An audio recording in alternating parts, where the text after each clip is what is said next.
Et si vous avez des questions, je serai heureux d'y répondre. Allez-y.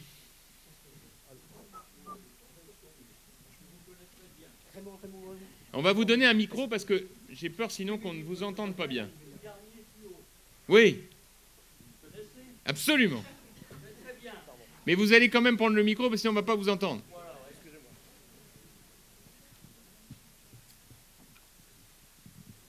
Donc, je vous dis bonjour, renouvelle.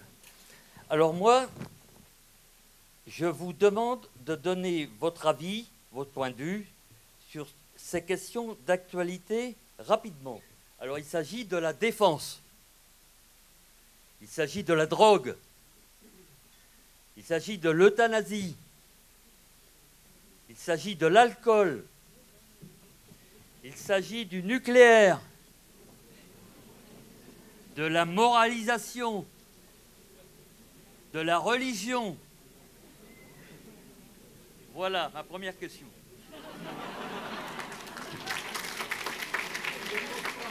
Mais oh, et on est là pour bosser.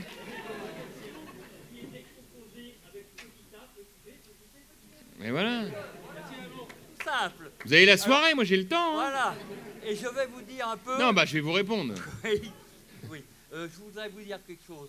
Monsieur Hollande, je ne sais pas si vous connaissez cette expression, pour moi, c'est un sinistré de la toiture. Vous avez peut-être jamais entendu ça. Déjà, j'avoue que c'est Mayenne. Voilà. Un mot, et en plus, on a du bris, mais... En plus, il n'y a pas de la lumière à tous les étages. D'accord. Voilà. Je viens de la comprendre. Merci. Bon, alors on reprend. Bon, je vais peut-être pas faire dans l'exhaustif parce que vous en avez mis beaucoup là.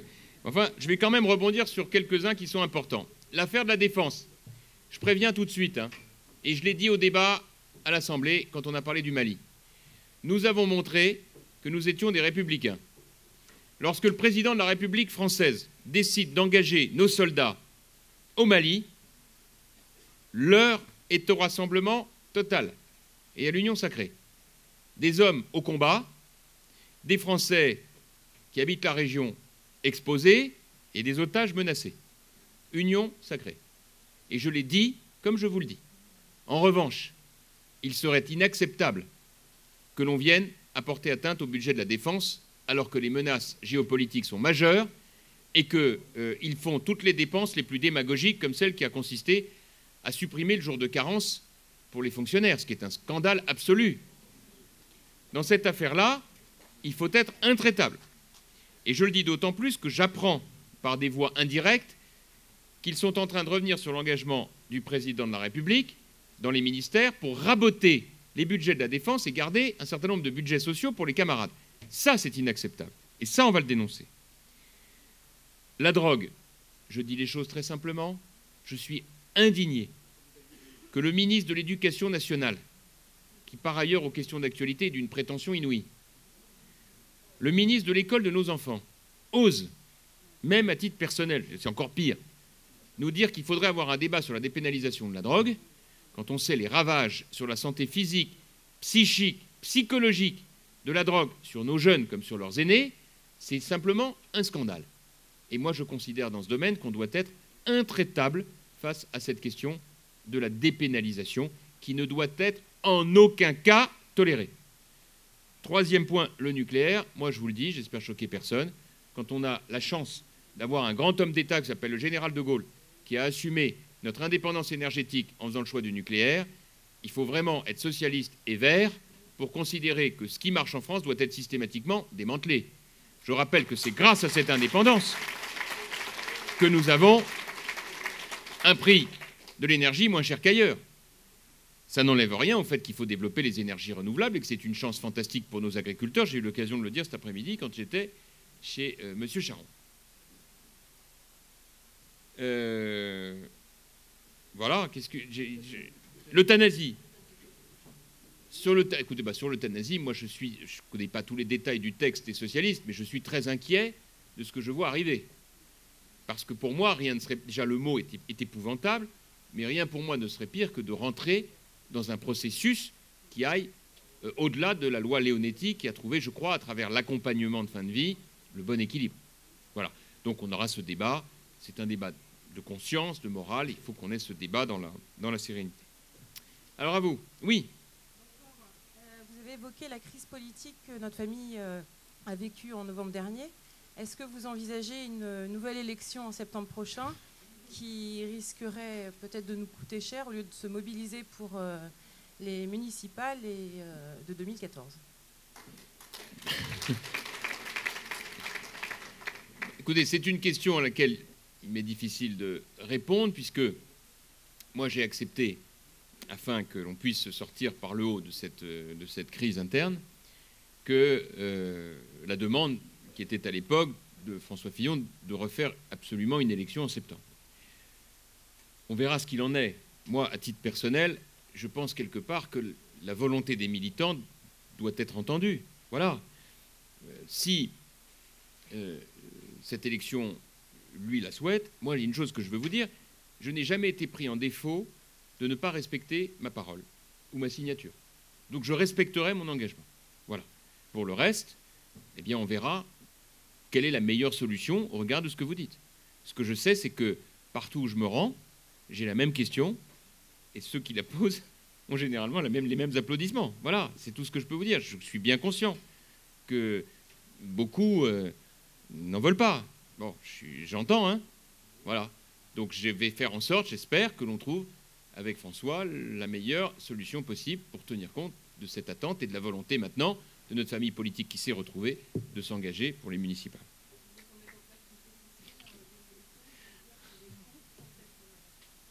C'est vous qui voyez. Oui. Oui, Monsieur Copé, bonsoir. On a parlé tout à l'heure de l'échéance de 2017, mais si le président actuel était amené à dissoudre l'Assemblée, alors pour moi, ça serait une bonne chose. Je ne sais pas si ça serait vraiment une bonne chose pour l'UMP. Est-ce que vous seriez prêt à faire effectivement l'alternance? Parce que vous disiez tout à l'heure que vous vous prépariez à avoir un programme d'alternance, mais si cette alternance venait en 2014, plus tôt que prévu, est-ce que vous seriez prêt à reprendre le flambeau? Alors, d'abord, pour vous dire les choses, je n'y crois pas. Parce que je ne vois pas M. Hollande abandonner une parcelle de ce que les institutions ont donné à sa famille politique. Depuis le début, je pense que M. Hollande ne se réveille pas tous les matins en se demandant comment servir mieux la France. Mais je pense qu'il se réveille tous les matins en se demandant comment il peut garder le pouvoir avec ses amis le plus longtemps possible. Je le vois à travers la manière dont il a modifié tous les modes de scrutin, qu'il a tripatouillé à son aise. Je le vois dans la manière dont il fonctionne pour faire monter les extrêmes. Vieille technique mitterrandiste. Il a fait l'alliance jusqu'à l'extrême gauche. Honte à lui. Il sait que nous ne ferons pas l'alliance, nous, avec l'extrême droite. Alors il se dit, si je fais monter l'extrême droite, j'écrase la droite. Et je gagne. À n'importe quel prix. Y compris de toutes les démagogies. C'est pour ça que vous le voyez parler du droit de vote pour les étrangers régulièrement. Mitterrand faisait ça. De même qu'il a cette idée de la proportionnelle. Alors, c'est toujours très joliment présenté, son truc. Hein.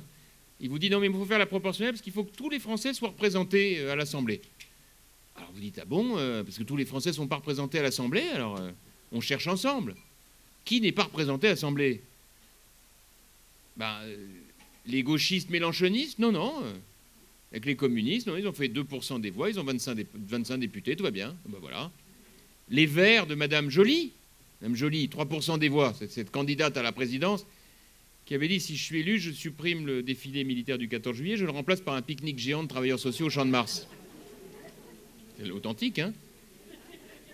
Ben, ils ont 20 députés, donc qui n'est pas représenté et qui donc aurait besoin d'un proportionnel pour être... Alors on cherche, incroyable, le Front National, ah bah oui, ça ferait 20 ou 30 députés pour le Front National, et ça empêcherait la droite d'avoir la majorité. Bien vu.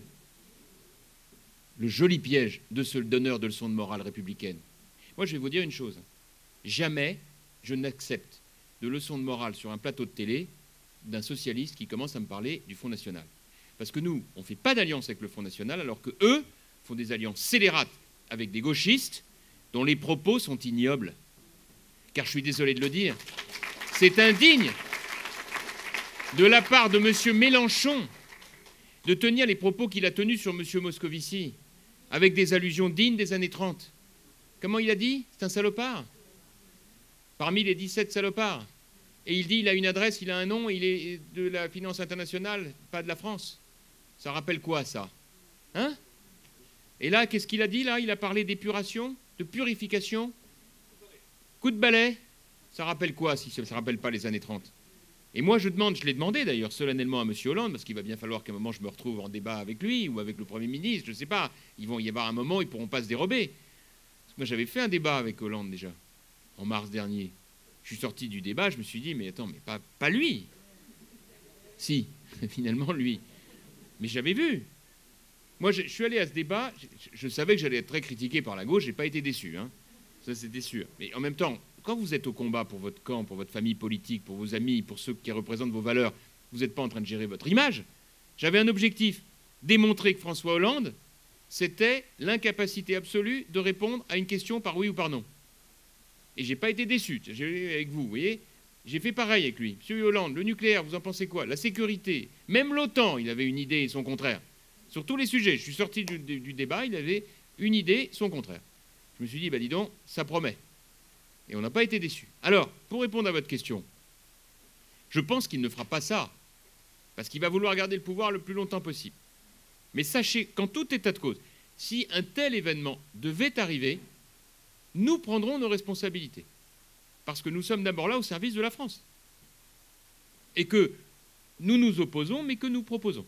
Nous nous préparons, quoi qu'il arrive, à être en situation, parce que, au lendemain des municipales, il va y avoir un moment où François Hollande va être à la croisée des chemins. Le désaveu sera très fort. Et moi, je dirais à M. Hollande, vous ne pouvez pas continuer comme ça. Si vous changez radicalement de politique, et que cette politique est adossée sur des réformes courageuses, qui consistent à remettre la France dans une logique de croissance, d'emploi, de travailler plus, de réformes structurelles, vous nous trouverez, au nom de la France, à vous soutenir. Et vous en aurez peut-être besoin, parce que vous n'avez plus de majorité. Parce que les gauchistes que vous avez fait élire, ils font tout pour empêcher la France de s'en sortir. Et nous serons des gens responsables. Mais encore faut-il qu'il accepte d'être dans une autre dynamique que celle qui est la sienne aujourd'hui, où, enfermé dans son palais, il ne veut rien entendre ni rien voir.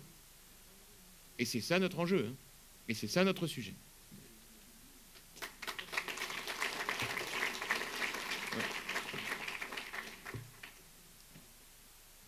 Cher Président, Philippe Guilher, UMP Sarthe. Je suis un militant de base très engagé sur le terrain. Alors déjà deux choses, je voulais vous dire qu'avec Fabienne, notre secrétaire départementale, le travail de terrain que nous avons fait avec elle depuis de nombreuses années, pour moi très récemment depuis 1 an et demi, j'ai à côté de moi un jeune et plusieurs jeunes qui ont 3 mois d'UMP et grâce au travail de terrain que nous avons fait, nous les avons amenés dans notre mouvement. Ça, c'est la première chose. Je voudrais d'ailleurs saluer Florian Marteau, qui est le RDJ de ce département de Mayenne. Je dois dire de manière générale que nous avons des jeunes populaires à l'UMP, des jeunes actifs super mobilisés, qui ont fait un travail fantastique pour la campagne de Nicolas et qui vont constituer les bataillons des prochaines municipales. Hein. Alors ma question, Président, elle est simple. Dans notre famille politique, on a plusieurs familles. Quelle est votre position aujourd'hui par rapport aux militants, enfin aux sympathisants, aux militants déçus de l'UMP pour tout un tas de raisons, qui se retrouvent aujourd'hui à l'UMP ou ailleurs? Nous avons une réponse en tant qu'UMP, mais quelle est votre position de l'UDI avec M. Borloo sur les prochaines municipales où les enjeux vont être considérables? Et nous qui sommes une ville de gauche, croyez-le bien, c'est pas facile. Moi, je vous parle en tant que militant de base. Laval aussi. Et Laval aussi. Et pour reconquérir, parce que c'est à 30 ans de gauche, mais la droite a sa chance. Et je suis convaincu que si on y va... Je vous réponds. Je vais être assez clair donc, sur ce sujet, parce que, enfin d'ailleurs comme sur les autres, j'ai horreur de la langue de bois, donc je vais vous dire les choses telles que je le pense. L'UMP, ça n'est pas le RPR. Mais l'UDI, c'est pas l'UDF. Je m'explique. En 2002, à la suite du 21 avril, Jacques Chirac a réuni autour de lui tous les chefs de l'ancienne RPR et de l'ancienne UDF qui, pendant 30 ans, s'étaient livrés à des guerres fratricides qui avaient permis 14 ans de mitterrandisme. Il a réuni tout le monde autour de la table et il a dit désormais, nous allons faire une grande formation politique de droite et du centre que nous allons appeler l'UMP, qui va regrouper toutes les formations qui aujourd'hui composent le RPR et l'UDF et les partis autour, et qui désormais présentera des candidatures uniques et qui, à l'image de la CDU en Allemagne, du PPE en Espagne ou des conservateurs en Grande-Bretagne, va former une grande formation de droite et du centre.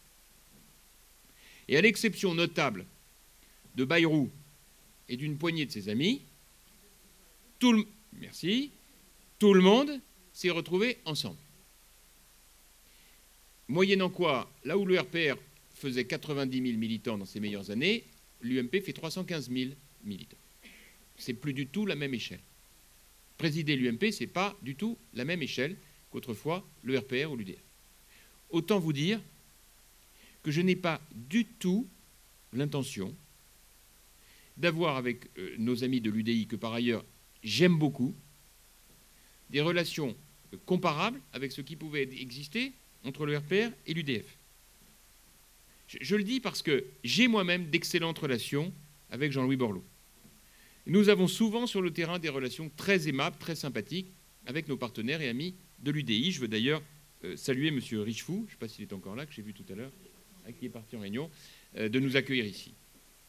Mais je veux que chacun comprenne que dans cette affaire-là, il est hors de question que vous me fassiez au niveau local des négociations à 2,5 € avec les gens de l'UDI. Il y aura des têtes de liste UMP dans toutes les villes de France. Et si, pour des raisons conjoncturelles, dans une ville ou une autre, il apparaît qu'en bout de course, nous considérons que ça doit être plutôt l'UDI, à titre tout à fait exceptionnel et dérogatoire, nous aviserons ensemble très gentiment. Mais ça n'est certainement pas le partage entre le RPR et l'UDF. Attendez, je connais l'histoire de l'UDI. Parfois, ça peut être le cas par exemple dans ce département avec Jean Arthuis, il y a un ancrage, une histoire. Mais dans les villes qui sont aujourd'hui tenues par la gauche, je m'excuse, mais on ne va quand même pas s'excuser, c'est le cas de le dire, quand on va avoir une personne de l'UDI qui la plupart du temps est un ancien UMP qui fait la tête parce qu'on ne l'a pas investi en 1908 dans je ne sais pas quel cantonal, et qui du coup est à l'UDI seul, pendant que l'UMP, avec ses milliers de militants, va faire les collages d'affiches, fournir les militants, faire gagner l'UDI pour que le soir de l'élection, on dise, ben écoutez, voilà, alors l'UMP a pris 30 villes et l'UDI 28. Non, ce ne sera pas ça, hein. Je préviens tout de suite. Donc que les choses soient très claires. Pas de problème pour discuter, mais voilà. Je signale au passage que les consignes sont claires, nous les avons décidées ensemble avec François Fillon, avec tous les amis de la direction de l'UMP. Ne vous avisez pas de commencer à faire des négos dans votre coin avec l'UDI. On ne les prend pas. Non, non. On commence par mettre des têtes de liste UMP partout. Et après, on voit, ponctuellement.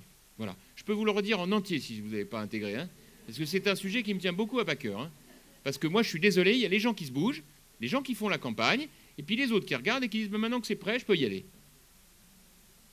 Voilà. Donc il faut vraiment que chacun ait bien ça en tête. Moi, j'ai en tête les milliers de militants qui sont au combat pour nos idées. Parce que être militant, c'est pas tout à fait la même chose que être simplement proche de nos idées. Vous voyez ce que je veux dire? Non, parce que j'ai eu ça, moi. C'est le concept de sympathisant. Moi, je me suis tapé tout l'automne. On m'a dit, mais mon pauvre garçon, et pauvre, vous êtes candidat à la présidence de l'UMP, vous faites 12,5% dans les sondages. Je dis, je sais pas, je vois pas les mêmes choses. Moi, les réunions où je vais, les gens sont très nombreux. Je regarde le truc en détail, il y a marqué sympathisant. Je suis sympathisant. Parmi les sympathisants, vous avez tous les gens. Vous avez des gens tellement proches de nous que c'est comme s'ils militaient. Mais vous en avez, on les connaît. On les croise souvent, les sympathisants. C'est M. Copé, allez-y, hein. Oui, j'y vais. Non, mais à fond. Oui, bah oui. Non, mais lâchez rien. Bah oui, je lâche rien, mais et vous bah moi, vous êtes à l'UMP.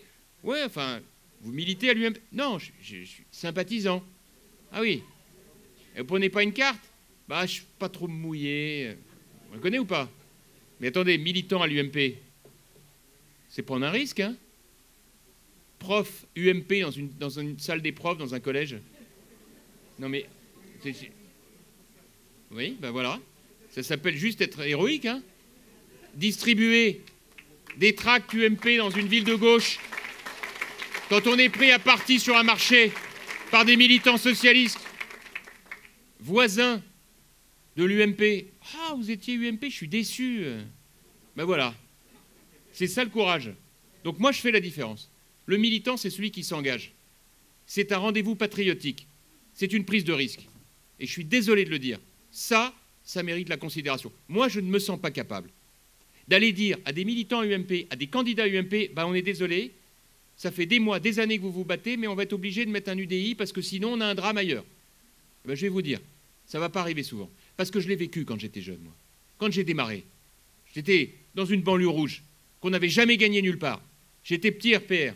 J'avais remonté la section du RPR. Je faisais du porte-à-porte. Je me battais. Et on m'a dit, bah, mon pauvre gars, on est vraiment désolé pour toi, mais il y a un UDF, il faut que ce soit lui. Mais pourquoi? Il n'a jamais gagné. Oui, mais il était là avant toi. Ah bon? Et je me suis dit, si jamais un jour, par le hasard incroyable de la grâce de la vie, tu as l'immense chance de présider ton parti, n'oublie jamais ce qui s'était passé à ce moment-là. J'ai jamais oublié. Voilà. Parce que l'UMP, ce n'est pas un parti de notables, c'est un parti qui incarne le peuple de France. Voilà. Comme autrefois le RPF. Voilà. Allez-y. Allez-y, allez-y. Il y a un micro qui arrive. Ah si, aussi, on va prendre le micro.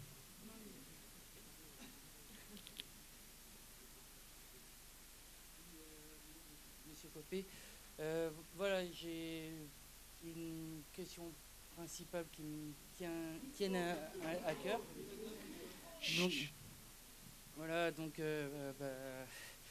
ce que je souhaitais vous demander, c'était comment justement vous souhaitez justement ce type de renouveau français dans le but de promouvoir justement une nouvelle génération, mais contrairement justement à notre actuel gouvernement, un gouvernement de l'OPET.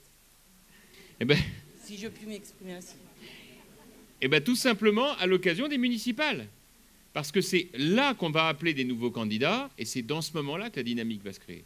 Parce que vous avez des milliers de gens qui, en réalité, cherchent à s'engager, mais qui pensent que l'UMP est un club fermé pour initier. Et moi, je veux l'ouvrir. Je veux qu'on ouvre les portes et les fenêtres à l'UMP, qu'on accueille les gens. Vous n'êtes pas content, engagez-vous, rejoignez-nous. C'est ça le message. Ne restez pas juste chez vous à râler. Engagez-vous et bougez-vous. C'est ça qu'il faut. Autre question, si je puis m'exprimer ainsi. Si je puis m'exprimer ainsi, comment pressentez-vous justement le fait, au point de vue du ministère de l'Éducation nationale, sur l'avenir de nos générations à venir? Eh ben, en ce qui concerne l'éducation nationale, il y a tout à refaire. Hein. Et c'est pas Payon qui va le faire. Car en plus, en tant que français, mais surtout jeune. Ça fait jeune, j'ai quand même 27 ans, mais j'ai quand même, malheureusement, comme vous pouvez voir, j'ai eu un accident assez grave. J'étais quand même brûlé au 3e degré, des opérations à répétition, donc, sans pouvoir travailler. Et ça, c'est un autre sujet qui est celui de la qualification et de la formation. Et qui est dû aussi, comme malheureusement, c'est génétique, à une hyperactivité qui n'est pas reconnue, qui n'est pas traitée au sein de l'éducation nationale, qui n'est pas aussi remarquée au sein des institutions médicales. Comment pouvez-vous faire ça pour justement redorer le blason de notre nation? Mais je vais vous répondre. La vérité, c'est que sur ce sujet, la principale difficulté, elle est dans le fait qu'on est dans le déni. Et qu'une situation comme la vôtre, on fait comme si on ne la voyait pas. Alors que justement, il faut la voir avec fierté et avec générosité. Parce que je peux vous dire, excusez-moi, j'ai du mal à prendre le micro. Mais vous le faites très bien, hein? Je vous remercie. Mais je peux vous dire, mon père est ici présent, il peut en témoigner. Donc je me bats, ils m'ont soutenu depuis que je suis né, puisque je suis adopté. Donc, mais si j'ai pas eu cette chance, je n'aurais pas eu d'autres chances dans d'autres familles. Donc c'est pour ça que je vous interpelle quand même, pour vous dire que quand même si l'UMP, comme d'autres partis, ont quand même certaines difficultés face à certaines montées comme vous parlez, ce dont vous parliez, de démagogie, d'intégrisme, de non-respect des lois, d'immigration non choisie. Tout ça, pour moi, c'est pas la France. Ben voilà. C'est une magnifique définition, c'est ce que je pense. Je vous remercie. Vous êtes exactement dans l'UMP. Et Dieu sait si des combats comme les vôtres ne sont pas faciles, dans un pays comme le nôtre, qui est tellement rongé par l'individualisme et l'égoïsme. Oui, monsieur. Bonsoir, monsieur Copé.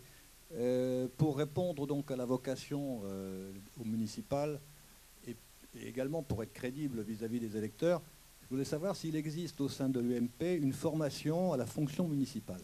Absolument. Vous avez tout à fait raison. Je vais lancer, c'est prévu avec Michel Tabarot, notre secrétaire général. Première fois qu'à l'UMP, il y a une femme secrétaire générale, il était temps.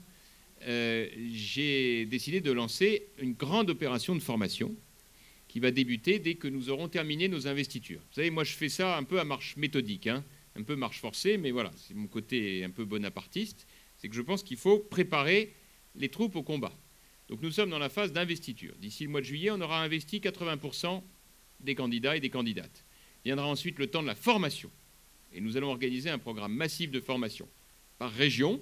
Et donc vous en aurez une, bien entendu, dans les Pays de Loire, de telle manière que petit à petit, on forme nos candidats et nos candidates et qu'ensuite on part naturellement au combat.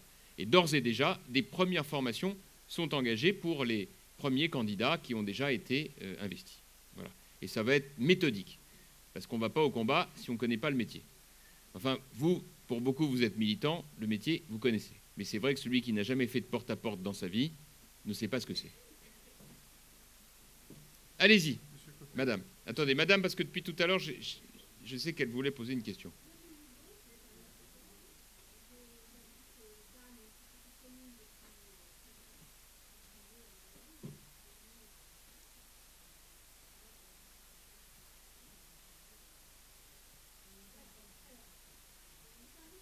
Un micro, quand même, serait bien. Hein. Enfin, moi, je vous entends, mais c'est vrai que peut-être dans la salle, tout le monde n'entend peut-être pas, là.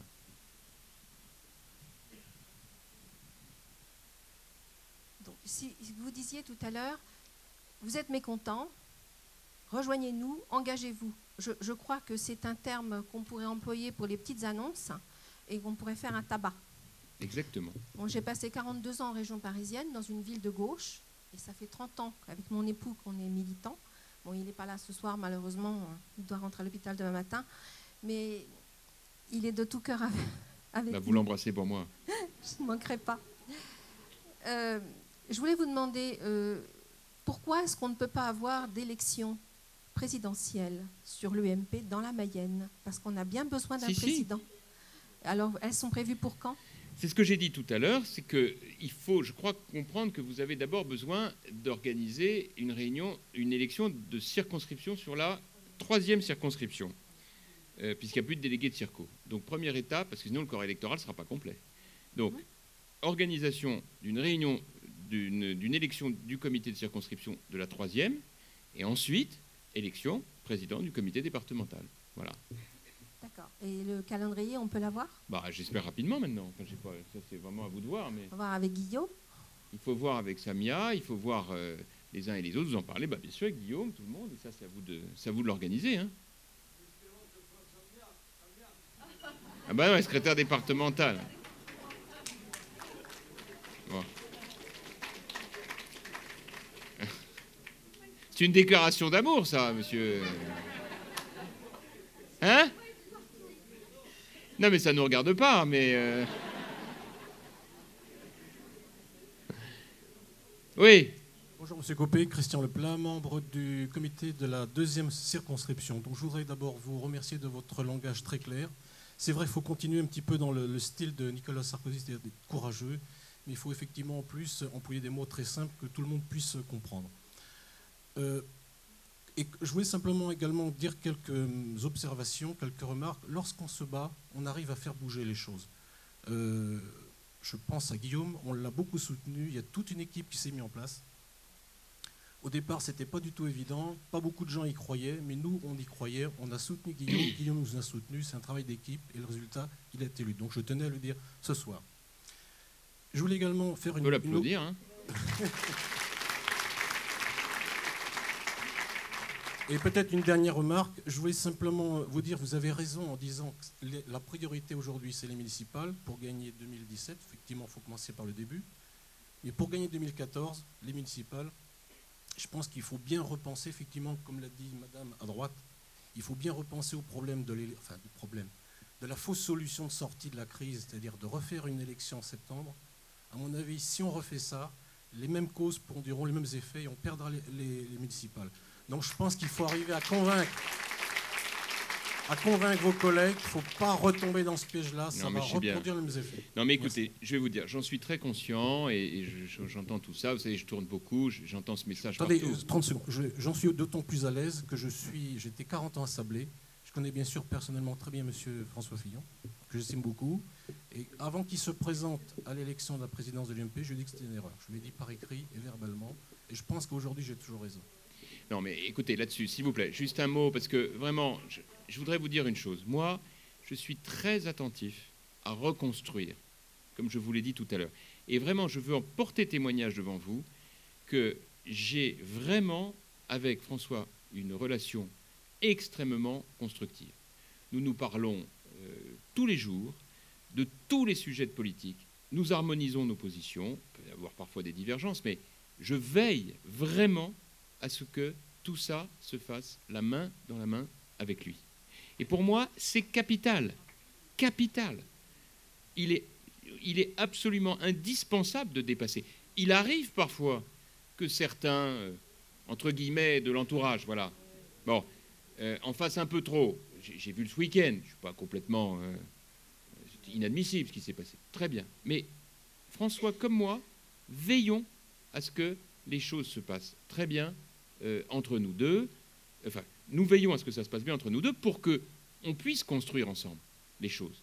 Par exemple, moi je veille à ce que les statuts soient modifiés comme ils le souhaitent pour que soient organisées les primaires le moment venu, etc., etc. Bon, là-dessus, moi je suis très attentif à tenir ma parole, je vous l'ai dit tout à l'heure, et je dois dire que cet échange est vraiment positif dans le sens qu'on souhaite tous. Voilà.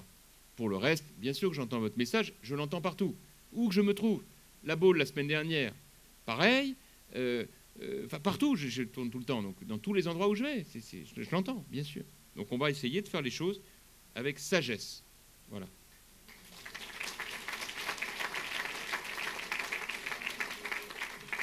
Oui. Tout d'abord, je vous remercie du combat, d'être à la pointe du combat pour la défense de la famille et des droits de l'enfant. Il y a un autre combat qui n'est pas encore assez souligné par l'UMP que je voudrais amener ici sur la table et que je souhaiterais que l'UMP dénonce énormément. C'est l'introduction dans toutes les strates de la société de la théorie du genre. Ah bah oui. Et je voudrais vous lire un extrait, une citation de Mme Taubira et de M. Payon. M. Payon et Mme Taubira déclarent « Il faut être capable d'arracher l'enfant ou l'élève à tous les déterminismes familiaux, ethniques, sociaux, intellectuels. » Ça me paraît gravissime pour notre société. Et dès 2013, on va introduire la théorie du genre en maternelle. Qu'est-ce qu'on va faire de nos enfants? C'est dramatique. C'est dramatique. Non, mais moi, vous savez, je suis scandalisé de tout cela. Scandalisé de voir comment, un à un, ces gens mettent en application les théories les plus doctrinaires. Comment, un à un, ils sapent les fondements de ce qui fait l'organisation de la République, de ce qui fait le consensus dans notre nation. Et je trouve que c'est très grave, très grave. Et moi, je vous dis une chose, de toute façon, c'est que nous notons tout cela, que nous nous y opposons avec la plus grande force, à chaque fois que c'est possible et à chaque étape. Ce que nous avons fait pour la question du mariage, nous le faisons pour la PMA, évidemment pour la GPA, et puis ensuite pour la théorie du genre de la même manière. Nous continuerons de nous battre sur tout ça. Mais surtout, il faut que vous sachiez que le moment où les Français nous auront renouvelé leur confiance à nouveau, que nous aurons retrouvé leur confiance, ce jour-là, croyez-moi, toutes ces dérives, nous les combattrons et nous ferons ce qui est notre devoir pour être dans la logique de la France que nous voulons, c'est-à-dire celle qui nous a été léguée par nos aînés et devant lesquels nous sommes dépositaires de l'avenir de nos enfants. Voilà. Et je vous le dis avec la plus grande force.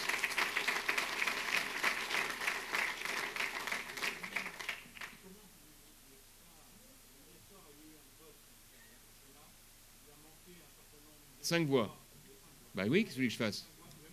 Bah oui, alors. Faites marrer, moi. Comment? Mais non, mais attendez, excusez-moi, mais non, mais écoutez, je vais vous dire une chose. Moi, je suis très ferme dans mes convictions. Mais quand j'ai présidé notre groupe à l'Assemblée, Fabienne, tu t'en souviens, quand j'ai présidé notre groupe à l'Assemblée, et de la même manière, quand j'ai pris la tête du parti, j'ai toujours dit que je serais garant de la liberté de débat. Non mais, excusez-moi, et de la liberté de conviction. Moi, je suis désolé, je ne sais pas sanctionner. Moi, je sais sanctionner quelqu'un qui va faire une campagne dissidente pour nous faire perdre. Je sais sanctionner quelqu'un qui tient des propos extrémistes, contraires à nos principes, aux lois de la République. Mais empêcher la liberté de conscience sur un texte, je ne sais pas le faire. Et celui qui vous parle est celui qui a appelé à manifester contre la loi. Donc je ne peux pas être plus clair. Mais on ne peut pas empêcher un député, un sénateur, on fait tout ce qu'on peut pour le convaincre. Mais ensuite, qu'est-ce que vous voulez que je vous dise? Il a manqué 5 voix. Alors je vous signale que dans les voix, il y en a une qui nous a quand même singulièrement déçus, parce qu'elle n'est même plus UMP, elle est partie à l'UDI. T'es sénatrice tête de liste de Paris UMP, elle s'est barrée à l'UDI. Bon, j'ai rien contre personne, mais enfin, et pour le même prix, elle vote pour le texte. Bon, ce que vous voulez faire, mais voilà, c'est le charme de la politique, des gens comme ça. Vous dites, mais pourquoi lui? Mais c'est comme ça. Je pourrais vous en raconter des tonnes, mais moi, quand je serai vieux, mais je ferai mes mémoires, je vous raconterai des trucs, mais inouïs. Inouïs, des gens que j'ai aidés, des gens qui me doivent leur investiture, des gens que j'ai poussés comme jamais, et qui m'ont dit, non, je ne te soutiens pas. J'ai vu les sondages. Ah d'accord, ok, laisse tomber. Tout le temps, c'est la vie. Donc là, le problème, c'est que, oui, on a loupé le coche à 5 voix. Bah, c'est son problème la prochaine fois. Bah, ça se verra, hein, la prochaine fois. Bah, on n'aura pas... Bah, écoutez, ça, c'est sûr qu'elle n'aura pas l'investiture UMP. Hein. Ah oui. Bah, écoutez, quand même. Non, mais...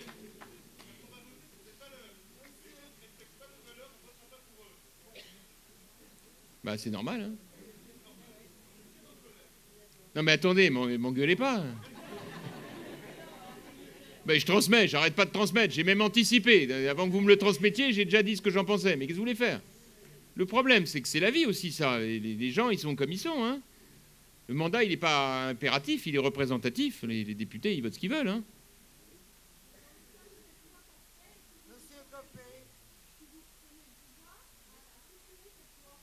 Bah, ça dépend quel parti.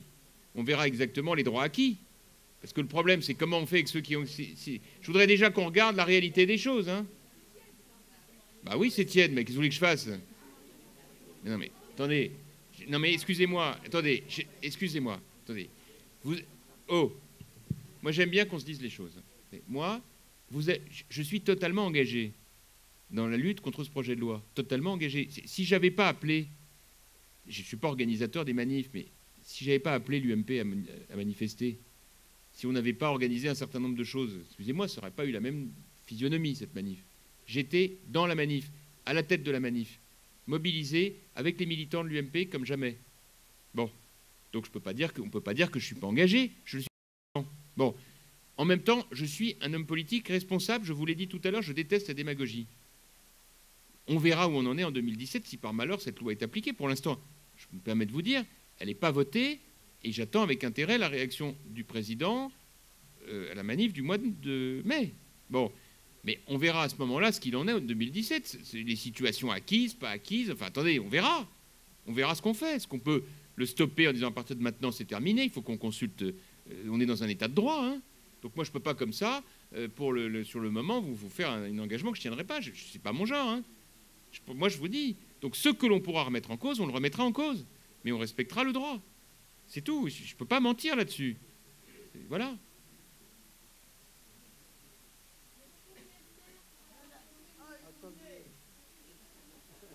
Allez-y.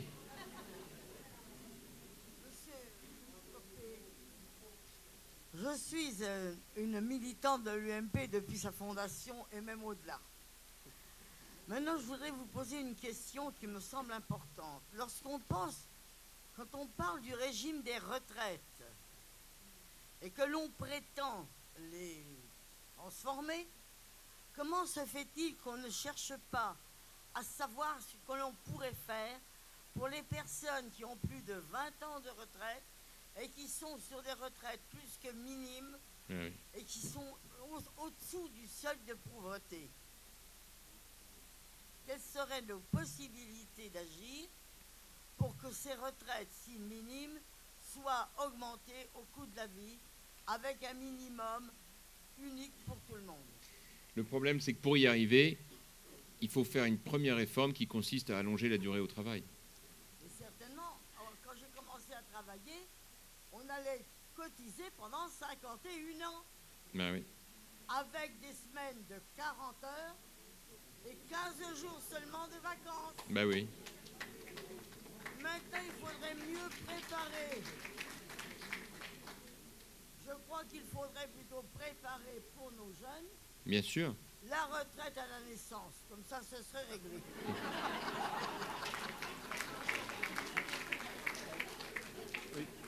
Oui, monsieur. Allez-y. Oui. Allez-y, monsieur. C'est bon? C'est bon. Oui, j'ai deux petites questions, monsieur Copé. J'ai entendu en venant sur la route, parce que je suis venu de Rennes pour vous voir, et vous allez entendre. J'étais absent lorsque vous et avez vous passé étiez à à Rennes. Rennes ou pas quand j'étais à Rennes là, Non, j'étais absent. C'est pour ça que j'essaie en rattrapage aujourd'hui. Oui, ils veulent supprimer le statut auto-entrepreneur. Rennes, entre parenthèses. Ah bah oui, vous ne me le laissez pas, l'UDI non plus. Hein. Bah, faut le dire à Bertrand. Mais je lui ai dit. Hein. Parce qu'il se range derrière... Non, ça m'énerve. Ouais. Non, mais ça m'énerve. Hein. C'est pas possible. Hein. Ah bon, bah, allez-y. Oui. J'ai entendu en venant donc sur la route, ils veulent supprimer le statut d'auto-entrepreneur au bout de 5 ans. Alors, je vais vous expliquer. Moi, je vends que du savoir. Hein. C'est peut-être un petit peu gros de dire ça, mais je vends du bonheur en même temps parce que je suis conseiller de vente en vin. Donc, je vends du bonheur. Hein. Et je ne vends rien d'autre que la marchandise des autres. Hein. Mais je ne parle pas, bien sûr, des artisans qui ont une concurrence vraiment... Je comprends bien qu'elle est déloyale. Mais ceux qui ont de la matière grise, ou qui ont des idées pour démarrer une activité, bah, c'est un petit peu... Bah oui. Ouais, dommage de supprimer ça. Bah, encore un truc qui a réussi sous Nicolas et qui va être supprimé parce bah, que ça a été réussi par Nicolas. Il y a quand même 900 000 auto-entrepreneurs. Hervé Novelli est à l'origine de cette loi remarquable. Oui. Et j'espère de tout cœur qu'on va réussir à les dissuader de faire cette folie. Qu'est-ce que vous voulez? Ils font tout ce que nous avons fait, ils le défont. Tout ce qu'on a fait de bien pour la France, ils le défont. C'est tout le problème. J'ai été récompensé par Hervé Novelli dans les réussites des auto-entrepreneurs la première année. Et ben voilà. Donc au Palais des Congrès. Oui. – Ma deuxième question. Oui. Oui. Que pensez-vous du Stéphanois Xavier Kemelin qui a porté plainte pour abus de biens sociaux contre la maîtresse du président moralisateur qui aime tant le mariage pour les autres et pas pour lui? Ça, j'avoue que je ne la connaissais pas, l'histoire. Bah, c'est dans le Progrès. Je vous passerai, si vous voulez, le lien. Hein. Bon, mais écoutez, ce que je vous propose, peut-être une dernière question, parce que je viens de voir que, mine de rien, il était 9h30 et que demain, il y a école. Pour ceux qui habitent à Rennes. Allez-y. Moi-même artisan depuis X années, je me suis battu pour l'artisanat, pour défendre les métiers pénibles en tant que maréchal ferrant. On a réussi à obtenir la reconnaissance de métiers pénibles pour les ouvriers. Et les patrons n'étant pas reconnus métiers pénibles parce qu'ils doivent rester dans le bureau, même s'ils travaillent tout seuls, quoi. Une autre question. Au niveau de l'allègement des papiers pour les petites PME, ça fait longtemps qu'on nous le dit. Mais bon, ça ne bouge pas très vite. Ah bah ça... Aussi, on a beaucoup de mal à faire remonter les informations aux grandes instances. Ça, c'est un gros souci. Et plusieurs questions. Après, pour les apprentis, je souhaiterais peut-être, personnellement, bon, ça regarde que moi, mais qu'il y ait beaucoup plus de stages en entreprise pour la formation. On sait très bien que certains jeunes ont du mal à l'école. Qu'on les mette plutôt en alternance, comme à une certaine époque. Ben, c'est ce que j'ai évoqué tout à l'heure, et moi je pense que ce sera... Excusez-moi, j'étais pas arrivé. Je suis arrivé en retard parce que j'étais pris par mon boulot. Non, non. Simplement là-dessus, parce que je ne veux pas trop être répétitif, je peux vous dire que tous ces éléments vont être dans le programme qu'on va faire sur l'emploi et l'apprentissage à la réunion, à la convention qu'on organise dans quelques jours à l'UMP. Donc on sera exactement sur cette ligne, comme d'ailleurs sur l'idée de combattre les réglementations et d'en faire une priorité pour l'alternance. Mais on aura l'occasion, vous le verrez, de reparler de tout ça. Mes chers amis, je voudrais vous proposer... 2 secondes. Parce qu'on ne va pas tout refaire. Ouais. Sur la TVA sur le monde du cheval, est-ce que vous êtes prêts à remettre la TVA un peu plus normale, 7%, mettons, qui serait un peu plus logique, parce que le monde du cheval va être sinistré, comme on fait là. On est en train de tout tuer, là. Écoutez, j'en sais rien, pourquoi pas, je ne peux pas vous dire comme ça, mais, de manière générale... Êtes-vous prêts à nous suivre, si on vous accompagne? Oui, enfin, surtout si on a les moyens. Oui, non. Si on vous donne les moyens, est-ce que vous Ah bah, si on me donne les moyens, moi je vous rase gratis, moi, il y a zéro problème. Beaucoup mais bien sûr que je connais bien cette filière et que je sais qu'il y a beaucoup de boulot à faire. Hein. Bah J'étais ministre du budget pendant 3 ans, je l'ai suivi de près. C'est une filière qui marche bien. Je sais. Et les amis, si vous en êtes d'accord, je vous propose... Ouais.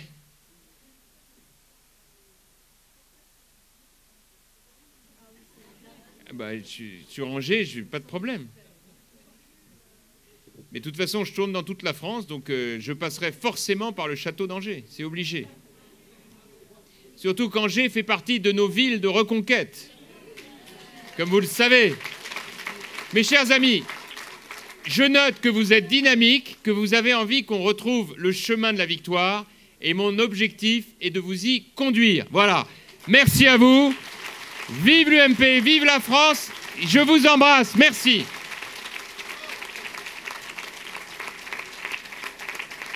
Merci à vous.